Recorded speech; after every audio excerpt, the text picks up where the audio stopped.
As a move-up buyer, one of the options you have is to rent out your home. But if you're like most of my clients, the idea of becoming a new investor is kind of scary. So in this video, we'll be talking about the pros and cons of renting out a house so you can decide if being a landlord is the right thing for you.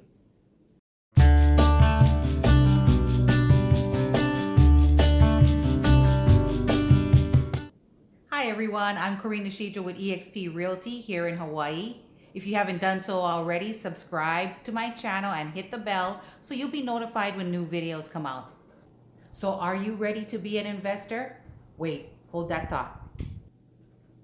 If the first image coming to your mind of an investor is that guy on the Facebook ads or the late night infomercials telling you how he quit the 9 to 5, went full-time real estate investing, and now he affords this millionaire lifestyle and he's here to teach you, that's not this video. While I do agree that you should educate yourself about rental or owning rental properties or rental property investing, the thing I want you to keep in mind is that the kind of investing that those gurus do aren't necessarily for the homeowner who wants to own just 1 or 2 homes. As a move-up buyer thinking about what their options are, let's first talk about who might be a good candidate for considering rental property investing. I would say a good candidate is someone who has a decent amount of equity on their home, is also someone who makes more money right now than they did when they initially purchased their home, and also someone who is willing to take the time to learn about rental property investing. Now, if these describe you, great, you're in the right place. Now let's talk about one of the common questions that I get, which is, are rental properties a good investment? And the short answer to that is yes, of course they are, as long as they cash flow. That's one of the primary benefits of owning a rental property. Now, what you might be thinking is, we live in Hawaii. Home prices are really high. So can a property even cash flow? And I would say yes, in part, you're right.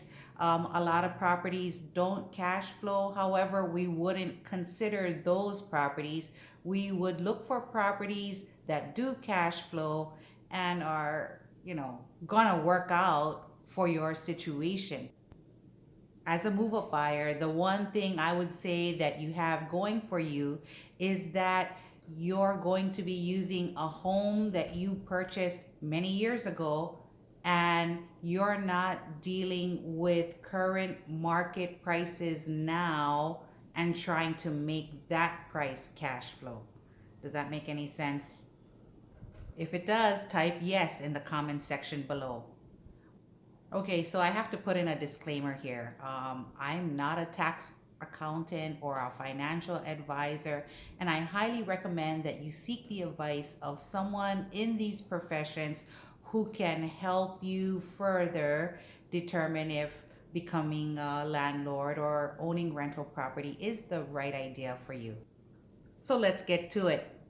What are the benefits of owning rental property? Well, number 1 and number 2 kind of go hand in hand, and I mentioned it earlier, which is cash flow and long-term equity appreciation. These two are the primary reasons investors invest in rental property. Cash flow, what that is basically it's the net income after all the expenses are paid out, and basically it's money in your pocket. And long-term equity appreciation, let me give you an example. In a previous video, I mentioned how if you acquired a tenant for your current home, the rent that's paid to you will go towards mortgage and other property expenses. That is building equity for you the longer the tenant stays in. On top of that, you have the market also growing in value. So that's really your wealth growing for you. Now, let me give you another example. So, like our parents or baby boomers, basically, they purchased in the late 70s, in the 80s, having homes at $100,000 or $150,000, roughly.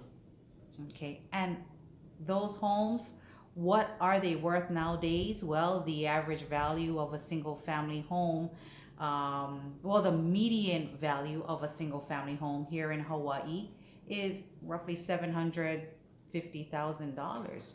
So think about that. That's equity appreciation being built up over time.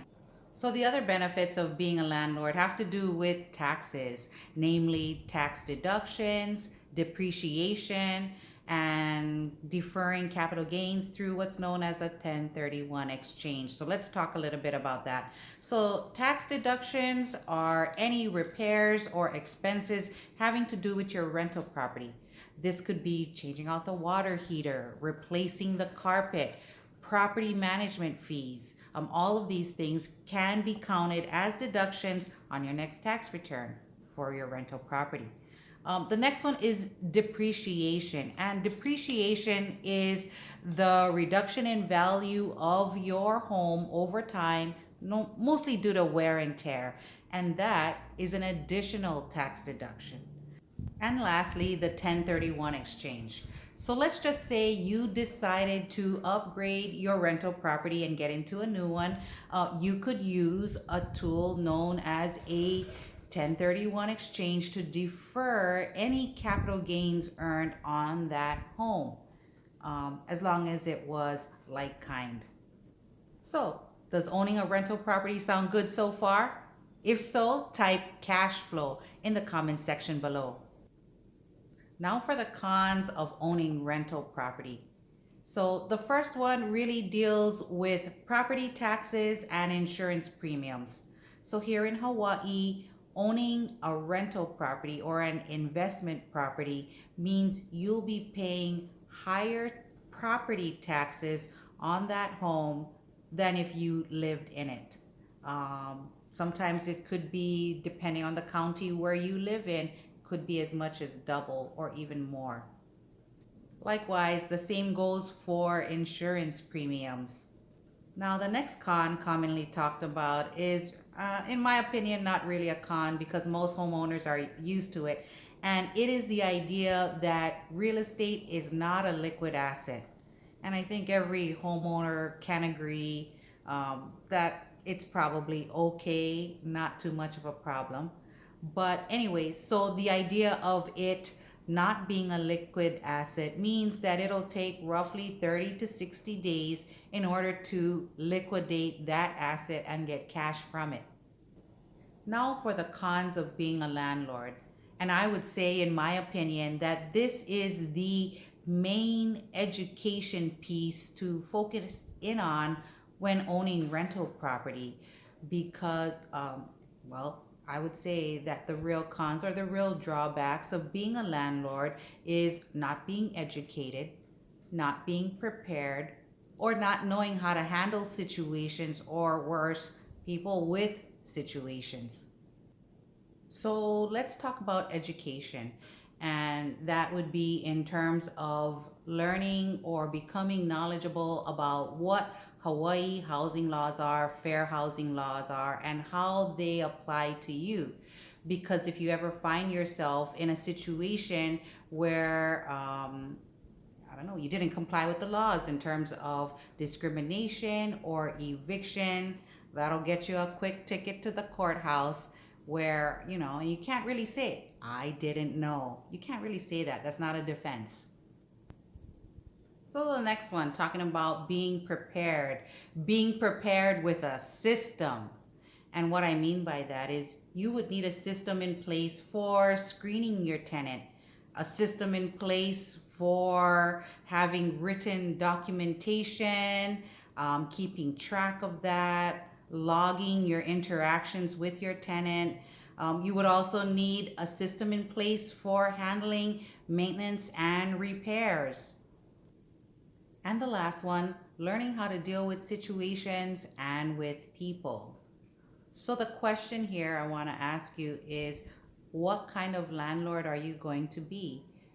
Personality wise, are you going to be able to be firm? Are you going to be able to collect that back rent that is due and not give in? It's just something to consider as to what you're really able to handle for yourself as a property owner. Anyway, so if you don't think you could handle the last 3 points that I mentioned about education and having systems in place and all that, one other solution that I would recommend considering or looking into is hiring a property manager.